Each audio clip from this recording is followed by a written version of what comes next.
So hello students, welcome back. तो आज के इस लेक्चर में हम लोग पढ़ने वाले हैं present simple tense. Present simple tense को हम हैबिट भी बोलते हैं। अब देखिए, हैबिट का मतलब क्या होता है? आदत। ओके, और आदत का मतलब क्या होता है कि भाई ऐसे कोई काम जो हम एक किसी पर्टिकुलर किसी एक ड्यूरेशन के बाद में हम रिपीट करते हैं। जैसे हम जो रोज करते हैं, हफ्ते में करते हैं, मंथ में करते हैं और साल में रिपीट करते हैं। तो ऐसे काम जिसको हम किसी पर्टिकुलर टाइम के बाद में रिपीट करें, that's called your habit. So we are going to learn here present indefinite tense. So structures क्या होते हैं मैं आपको तो बताने वाला हूँ, और ये स्ट्रक्चर आपके बुक में भी दिए हुए हैं। तो चलिए शुरू करते हैं। यहाँ पर इसका स्ट्रक्चर होता है हमारा सब्जेक्ट, V1, V5 और object.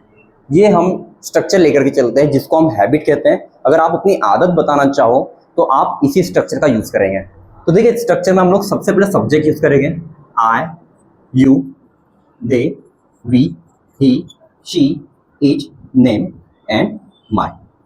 Okay, so I, you, they, we हम साथ में यूज करेंगे इनके वर्ब की फर्स्ट फॉर्म, और ही, शी, इट, नेम और माई के साथ में हम यूज करेंगे वर्ब की फिफ्थ फॉर्म, और दोनों के साथ में हम लगा देंगे ऑब्जेक्ट।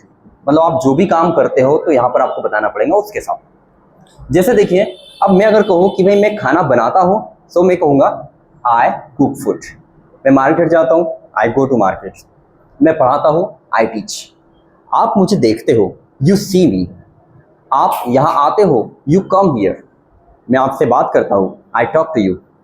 तो ये ऐसे तमाम प्रकार के सेंटेंसेस आप इसी लेक्चर की हेल्प से आप कर सकते हो। अब आपकी फर्स्ट फॉर्म को फिफ्थ फॉर्म में कन्वर्ट कैसे करें, चलिए उसको भी देख लेते हैं। आपको सिर्फ है ना दो ही रूल याद रखने हैं।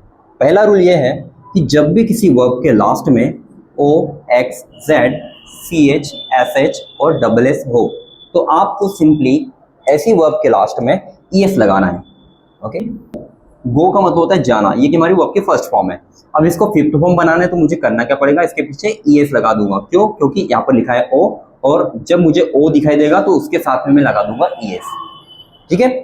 अब अगर मैंने लिखा है कि मैं पढ़ाता हूँ, तो मैंने लिखा है टीच। सेंटेंस मेरा है मैं पढ़ाता हूँ, आई टीच। मैं इंग्लिश पढ़ाता हूँ, आई टीच इंग्लिश। और अगर कोई मान लीजिए रमन नाम का लड़का है और वो इंग्लिश पढ़ाता है, तो बोलेंगे रमन टीचेस इंग्लिश, क्योंकि मुझे यहाँ पर टीच वर्ब की फर्स्ट फॉर्म और टीचेस वर्ब की फिफ्थ फॉर्म। तो ऐसी सारी वर्ब जिसके लास्ट में O, X, Z, C H, S H, double S, इनमें से कोई भी अगर वर्ड आ जाए तो you simply use E S at the last of the verb. ठीक है। अब इसका सेकेंड रूल जो है, सेकेंड रूल के अंदर हमको सिर्फ ये देखना है कि जब भी किसी वर्ब के लास्ट में आपको वाई दिखेगा और उसके पहले आपको कॉन्सोनेंट नजर आ जाए, तो आपको करना क्या रहेगा, y को हटा करके आपको उसकी प्लेस पे IES लिखना रहेगा। जैसे देखिए, बच्चा रोता है तो हम बोलेंगे द चाइल्ड क्राइज। तो मुझे क्या करना पड़ेगा, y को हटाकर उसकी जगह पे IES रखना पड़ेगा, द चाइल्ड क्राइज। मम्मी पूड़ियाँ तलती है, तो तलने को बोलते हैं फ्राई। लास्ट में y है, उसके पहले कॉन्सोनेंट है, तो हम लिख देंगे यहाँ पर फ्राइज। मम्मी पूड़ियाँ तलती है, माय मॉम फ्राइज पूरीज। तो इसी तरह हम लोग इन वर्ब को यूज करते हैं। अब देखिए, रूल नंबर थर्ड बोले तो यहाँ पे कोई रूल है नहीं वैसे तो। आपको जो भी नजर आ जाए, जिसके लास्ट में कुछ भी हो या दोनों रूल्स अप्लाई ना हो, आप सिंपल सा उस वर्ब के लास्ट में एस लगाते चलो, काम खत्म। ओके, बड़ा सिंपल सा है। आप हैबिट लेक्चर में इसी तरह इसको यूज करें। तो चलिए, जो किसी भी काम को मैं करता हूं तो आई डू, मैं करता हूं आई डू, तुम करते हो यू डू, वो लोग करते हैं दे डू, हम करते हैं वी डू, और वो करता है ही डज, वो करती है शी डज, ये करता है इट डज, राहुल करता है राहुल डज, मेरे पापा करते हैं माय फादर डज। तो इसी तरह हम सेंटेंस को यूज करते हैं। अब देखिए, नेगेटिव की बात करें हम लोग कि भाई मैं नहीं करता, मैं खाना नहीं बनाता, तो मैं यहाँ पर यूज करूंगा सिंपल सा आई डोंट। मैंने क्या यूज किया, आई डोंट, और साथ में वर्ब के फर्स्ट फॉर्म यूज करेंगे। मैं खाना नहीं बनाता, आई डोंट कुक फूड, आप खाना नहीं बनाते, यू डोंट कुक फूड, आप मुझसे बात नहीं करते, you don't talk to me. और हम लोग तंबाकू नहीं खाते हैं, वी डोंट ईट टोबैको। अब ही शी इट नेम की बात आ जाए तो यहाँ पर हम यूज करेंगे डजंट, और जैसे हमने डजंट यूज किया, यहाँ पर भी हम लोग वर्ब की फर्स्ट फॉर्म यूज करेंगे। वो मुझसे बात नहीं करता, ही डजंट टॉक टू मी।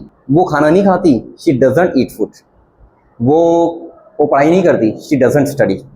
सो ऐसे सेंटेंसेस जो होते हैं हम लोग इसी तरह यूज करते हैं। लेकिन अब बात आती है कि भाई हम लोग पॉजिटिव और नेगेटिव कब यूज करेंगे। अब जैसे मुझे देखिए, मैं अगर किसी को कहता हूँ कि मैं खाना नहीं खाता क्या मैं खाना खाता हूँ? तो मैं कब बताऊंगा? जब मुझे पूछने वाला पूछेगा। तो पूछेंगे किस तरह से? हम लोग यहाँ पर ये जो डू हेल्पिंग वर्ब है, हम इन्हें उठा करके आगे लेकर के आएंगे, और यहाँ पर जो डज हेल्पिंग वर्ब है, इसे उठाकर हम लोग ही शी इट नेम के पहले लेकर के जाएंगे। क्या आप खाना बनाती हो? Do you cook food? क्या वो खाना बनाती है? Does she cook food? क्या वो यहाँ आती है? Does she come here? वो यहाँ नहीं आती, शी डजंट कम हियर। मैं तुमसे बात नहीं करता, I don't talk to you. मैं तुमसे बात करता हूँ, आई टॉक टू यू। मैं प्रैक्टिस करता हूँ, आई प्रैक्टिस। तो ये जो होते हैं हमारा लेक्चर हैबिट, अगर आपको समझ में आया हो तो इस वीडियो को लाइक जरूर करें, और आप अगला लेक्चर जरूर पढ़िए, क्योंकि इंग्लिश बोलना बहुत जरूरी है। Thank you so much.